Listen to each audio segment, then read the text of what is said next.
Bharatiya Janata party ने ऐलान किया है कि नरेंद्र मोदी रविवार 9 जून को लगातार तीसरी बार प्रधानमंत्री पद की शपथ लेंगे।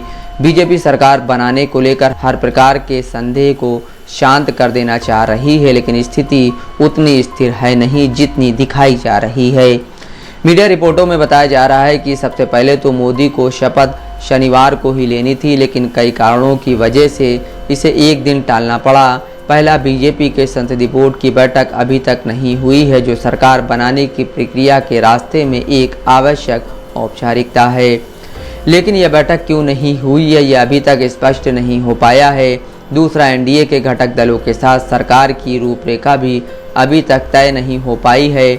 मीडिया रिपोर्टों में दावा किया जा रहा है कि एनडीए के सदस्यों की कई मांगें हैं जो बीजेपी ने अभी तक मानी नहीं हैं।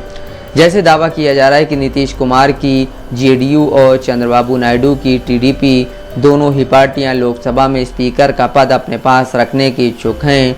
लोकसभा के सभी मामलों में स्पीकर का फैसला अंतिम होता है, यहाँ तक कि स्पीकर के फैसले पलटने की सुप्रीम कोर्ट की शक्ति भी सीमित है।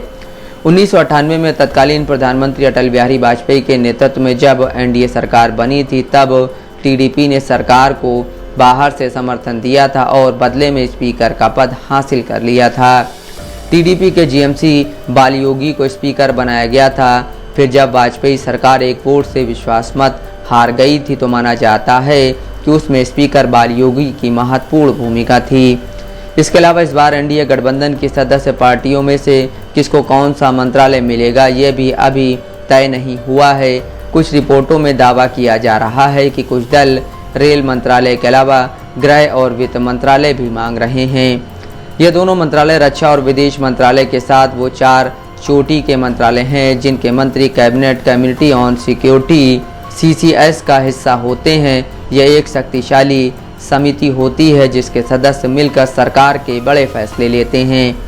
पिछले 10 सालों में बीजेपी ने ना तो स्पीकर पद किसी दूसरे दल को दिया और ना CCS वाले चारों मंत्रालय, इसलिए इस बार भी बीजेपी ये सभी पद अपने पास ही रखने का पूरा जोर लगा सकती है, लेकिन घटे हुए संख्या बल के सहारे वो किस हद तक मोल भाव कर पाएगी, ये देखना होगा। शुक्रवार को पुराने संसद भवन के सेंट्रल हॉल में हुई बैठक में दोनों पक्षों के बीच यह खींचतान देखने को मिली।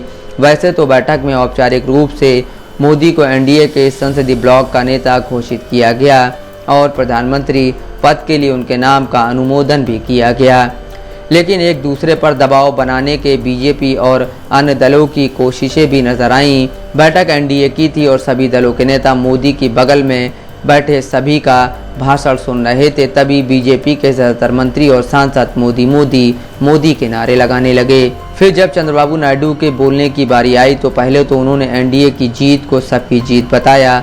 उसके बाद मोदी की तारीफ करते हुए उन्होंने कहा कि आंध्र प्रदेश में चुनावी अभियान के दौरान उन्हें न सिर्फ मोदी बल्कि गृह मंत्री अमित शाह, रक्षा मंत्री राजनाथ सिंह, बीजेपी अध्यक्ष जेपी नड्डा, सड़क परिवहन और राज्य मंत्री नितिन गडकरी और तमाम नेताओं द्वारा की गई जनसभाओं का फायदा मिला।